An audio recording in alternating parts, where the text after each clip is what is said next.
Hello everyone, I'm Allison with Green Goddess Plants and Seeds, and welcome to another garden chat on this lovely March day. Sun's shining, but it's cold outside. March can be a stormy weather for us here. It can be cold, like today is. Like it's about minus 18 degrees Celsius right now outside. But by Friday, Saturday, it's supposed to be about freezing. So it's weather-wise in March, the weather is very unpredictable and changeable. You know, we are in a period of transition. We are transitioning from winter into summer, or into spring, sorry, with the spring equinox on the 20th. So I'm looking forward to celebrating Ostara and the end of winter, hopefully. But you know, that said, we can still get a few storms. You know, March is known for being stormy. I know this past Monday night, we had a storm come through. There wasn't a lot of snow with it, but there were some very high winds, which meant the snow already on the ground was drifting a lot, which meant for some rather treacherous driving conditions. But anyway, but today, I am starting some herb seeds. I'm going to be starting some basil and a couple other herbs, as well as some flowers. So I've got my tray ready to go. Today I am going to be starting some sweet basil. I've got some cinnamon basil. This is from Baker. This is one of the free seeds from Baker Creek. I've got some dark opal basil, also from Baker Creek.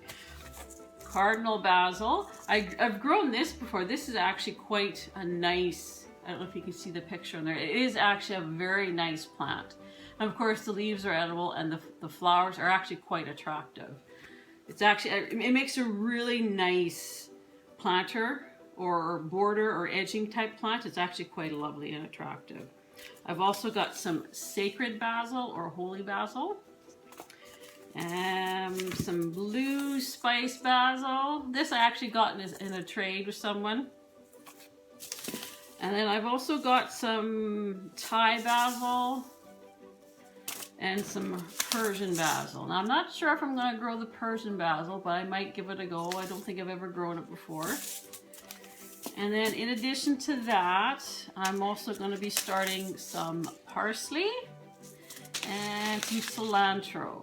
Now sadly, as I was going through my herb box, I realized that I don't have any mint seed at all. And mint was one of the things I was really wanting to grow this year. I was wanting to get some different varieties, but looks like I don't have any at all.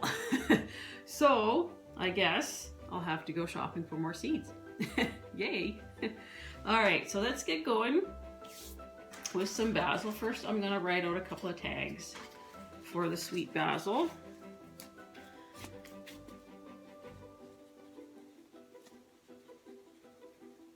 Okay, there's one, and we'll do another one.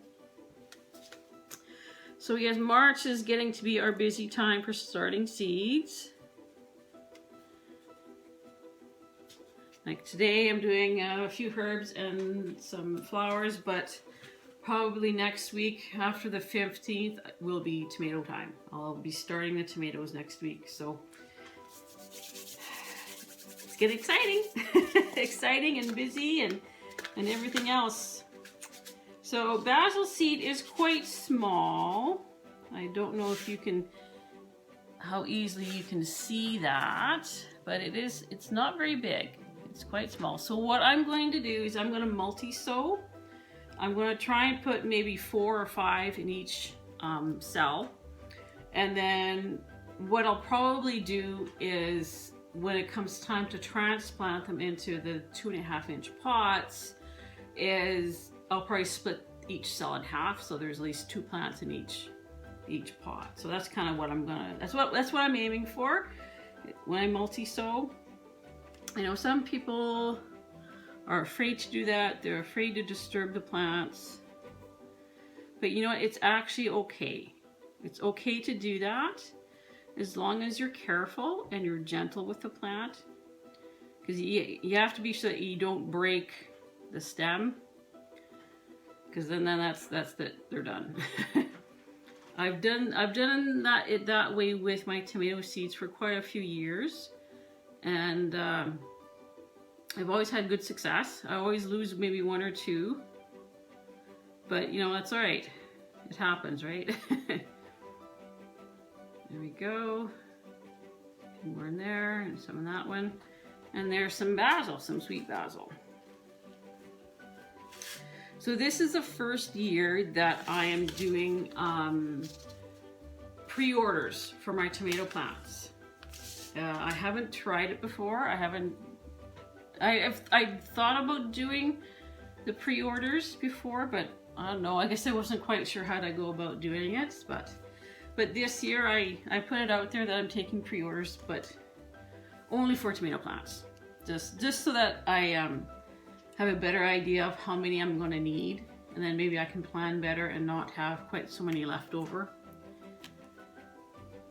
Although having leftover plants isn't a bad thing.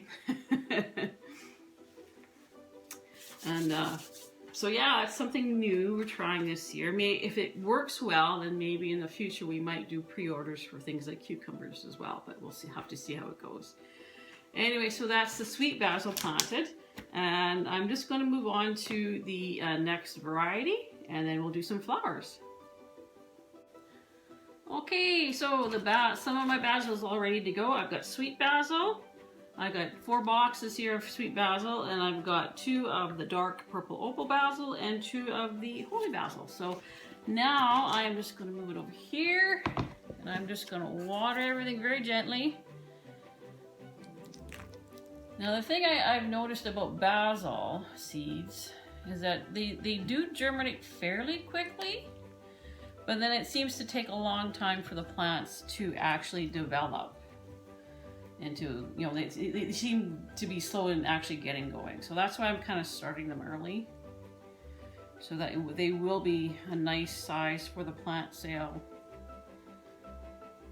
Because I've often thought of, you know, where I've actually started them later, and then that way they don't bolt quite so early in the season.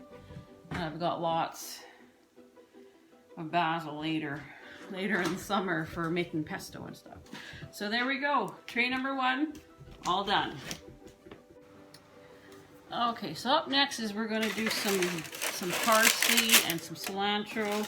I'm just going to fill my cell packs. So as I've said before, like my soil, I've got it all ready to go. It's all moistened, and I've added my cinnamon to it, so it's all mixed in.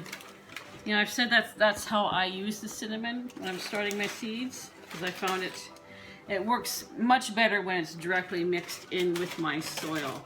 Now I'm not using anything special for soil. It's just ordinary potting soil. You know, we didn't do anything special to it. That's what I've always used in the past, because I really didn't have the money to spend on special seeding mixes and stuff like that. So I always just used regular potting soil, because that's what I could afford and that's what I had. And that's what still my situation is, that we don't have a lot of money to be spending on expensive things right now. So all right, there's my tray. I'm just gonna firm these up a little bit and make them ready for the parsley. There you go. Set it up here where you can see it.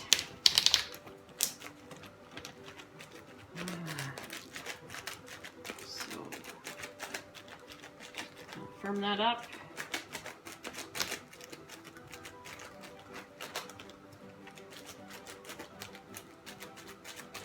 One of the things I would love to do sometime is do like a tea garden. Plant everything that you could use for making tea. I think that would be lovely. So here's my parsley. So I'm just growing just an ordinary moss curled parsley, nothing extravagant or fancy, just some nice green parsley. And if you've never done this, I highly recommend using parsley like this in your flower beds and your pots and containers, because it's very dark, lush green, and actually looks fantastic in raised beds or as a border on your some of your other flower beds and stuff like that. It actually looks really nice.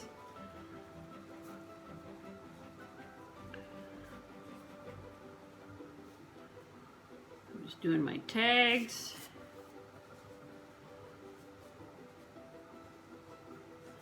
There we go.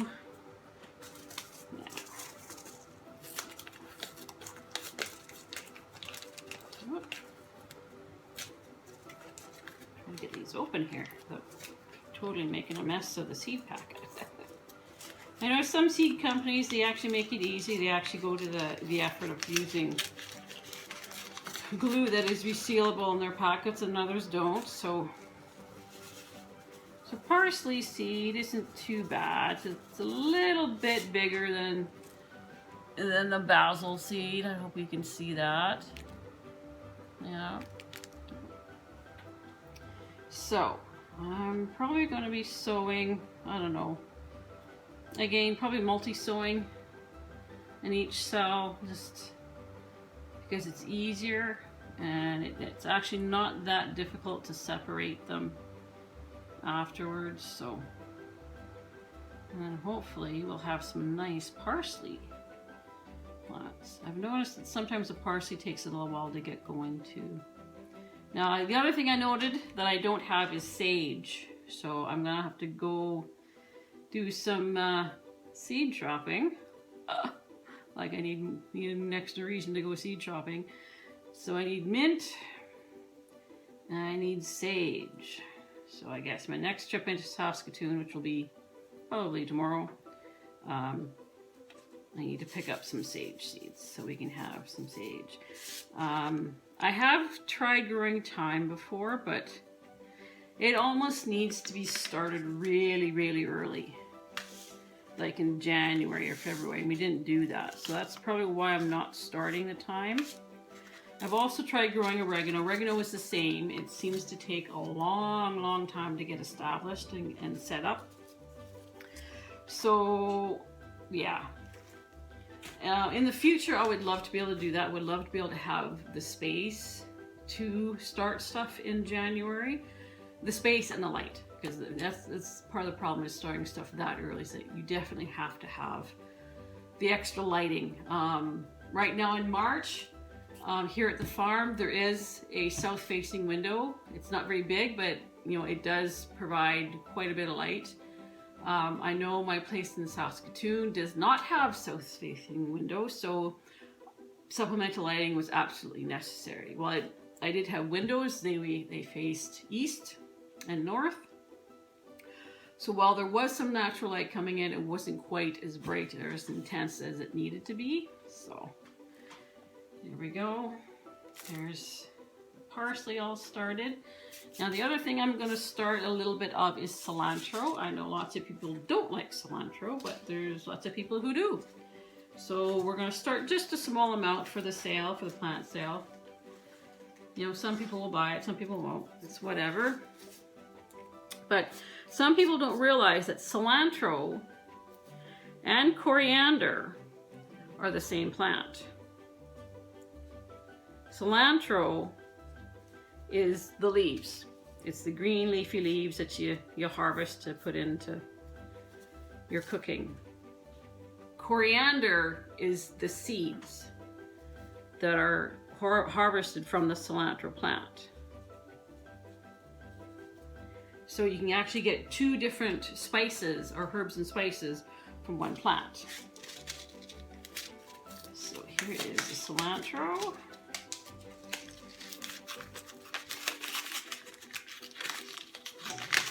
Now fortunately these are nice big seeds, nice big, they're easy to handle. So these ones I'll probably only put one per cell because they're big enough and they're easy enough to handle. Just like that, there's one there. March is, I'm glad March is here. I'm glad spring is on its way. I know lots of us around here are getting quite anxious and tired of winter. By this time of year, our winters are so long, and we've had so much snow, as you saw earlier. It's just unbelievable. how much snow we've gotten this past winter. So it's hard to say what the summer will be like, if it'll be just as wet or if it'll be dry like last year. Hopefully, fingers crossed, we get something in between that is ideal for everything and everyone. So it would be so nice to have a decent crop of everything. All right, so there's the cilantro. I'll just put a little bit of soil on top of those, and then they're ready to go. Whoop. And we'll just do that. Yes, I'm hoping it'd be nice. We've been working on the greenhouse, putting shelves. Glenn's been working on the greenhouse, I should say. He's been putting in some shelving up there. It would be nice to be able to heat it efficiently enough so that I could actually be out there doing this out in the greenhouse instead of in the kitchen where I'm making a mess. I just need a couple more tanks. That's kind of where I would prefer to do everything, is out there, but right now it's still too cold.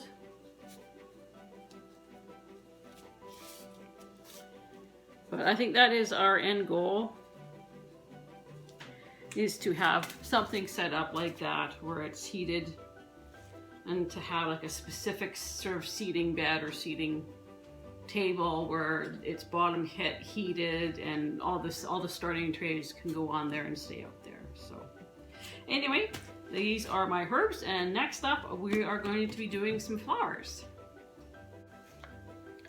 All right, so next up is we are doing some flower seeds. I've got some petunias.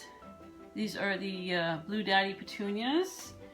And I've also got some snapdragons that I wanted to start as well. I've got these ones, and then I got another variety somewhere in here that I need to pull out. So petunias and snapdragons. Now, where did I lose my other packet of petunias? Oh, there we go. Okay, so I don't know if you've ever tried growing petunias. The seed is very, very tiny. I'll try and show this to you, but it is like dust. It is very, very small. I don't know if you can see that. Just right along the bottom edge there. That is all the seed. They are quite tiny. It's hard to believe that something so big and beautiful like that comes from such tiny seeds. So again, what I'm going to be doing is multi-sowing, and then once they're big enough, once they've reached that first set of true leaf stage, I will be pricking them out, each individual plant, and putting them into their own individual cell. Okay, so where they can grow on a bit more and get bigger before being transplanted out into the garden. So a little extra step in with petunias. Now these ones, like I grow all sorts of colors and flowers, all manner of colors, flowers, types. You know, I will buy some already started, some of the really fancy ones from the greenhouses and stuff. But I specifically start the Blue Daddy and the Super Cascade Blue for myself. And the reason is these ones have a fragrance. Originally, all petunias were probably very, very fragrant, but sadly, the fragrance has been bred out of them in favor of more showy flowers, flowers that last longer, different colors. The fragrance, the gene for fragrance gets inadvertently bred out, which is unfortunate because these have a lovely, wonderful, sweet vanilla scent to them. And so this is why I specifically grow these, is for that fragrance, because I want my garden to be fragrant. I want it to look beautiful, be full of colors, but also to smell lovely. So this is why I'm growing this particular variety. So this is the Blue Daddy. I might have to tear open the little packet here to get them out. Like, they are just so small. I'll again multi-sow them. Oh boy. It's always a bit tricky. Now these ones are just loose, they're not pelleted, but I believe the Super Cascade Blue are actually pelleted, which means you've got an outer coating on them to make them a little bit easier to handle. So these are the Cascade Blues. I'll just show you and get the thing out. So there's a capsule, and I don't know if you can see inside the capsule the yellow. That's the petunia seed, but it's got an outer coating on it to make them easier to handle. So if you can find these and grow your own petunias, that's great. It makes it easier. But sadly, with these Blue Daddies, they don't pellet. They're not pelleted. So I'm going to try and, if I can get them out. Oh, this is going to be challenging to get them planted out. Come on, they are so small. They are so small. Oh, there we go. There's a few there. If I can get them into my hand, maybe. Might make it easier. I'm not sure. There we go. They're just.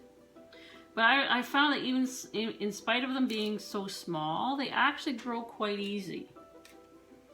You know, I guess some people think they're challenging mainly because of their size.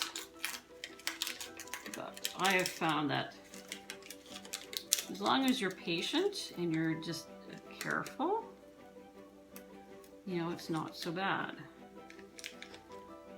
It is hard to tell how many I'm getting into each cell, but that's okay. But like I said, I'll be pricking them out as soon as they're big enough to handle. So I've got 3 packages of the Blue Daddy. We're just going to do one more here, and then we'll move on to these snapdragons. Snapdragons are one of those old-fashioned flowers that I've always loved, but for whatever reason never really grew. I think because they were always, you know, to buy them in the greenhouse, it's always expensive, right? And in this day and age, you know, gardening at one point was a very inexpensive hobby, but nowadays not so much. It's very expensive to buy plant starts. And I think I always never had the money to spend on the snapdragons. You know, there were other things that always seemed to take priority over them, kind of thing, whatever it was. But so I've decided I'm going to grow my own snapdragons. And I think there's still a few in that packet that I need to get out.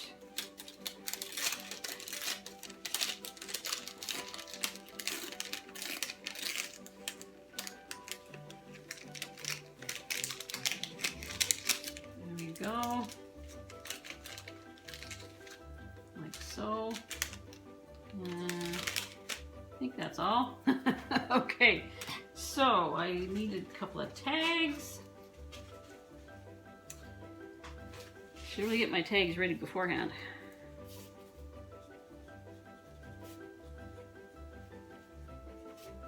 One. There's 2. Okay. Now I'm not going to cover them.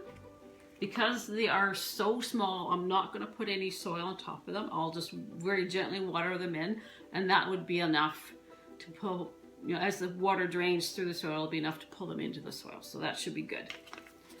Okay, so next we are going to look at the snapdragons. So these are the Rembrandt snapdragons from Hudson Valley. Lovely art pack. These are awesome. I love these. Let's see here. What does it say about the Rembrandt snapdragons? They are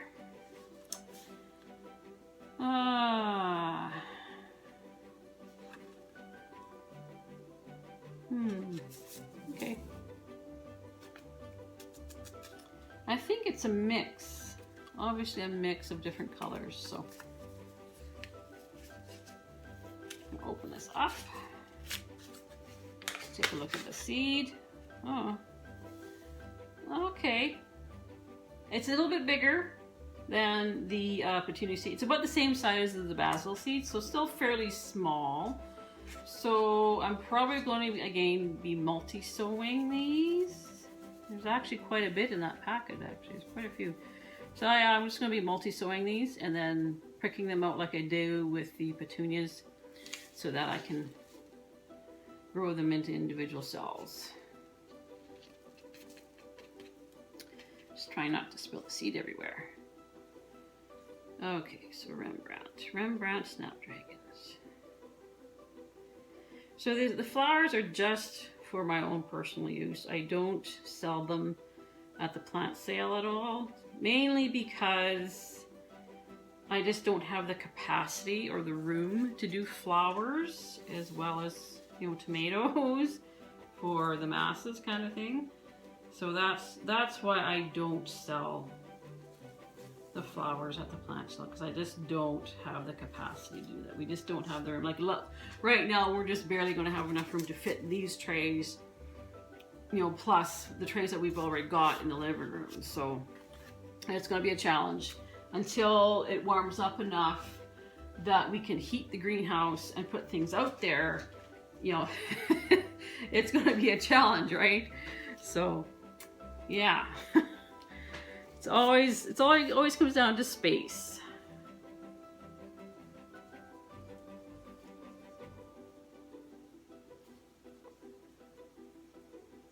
Okay, just doing my tags.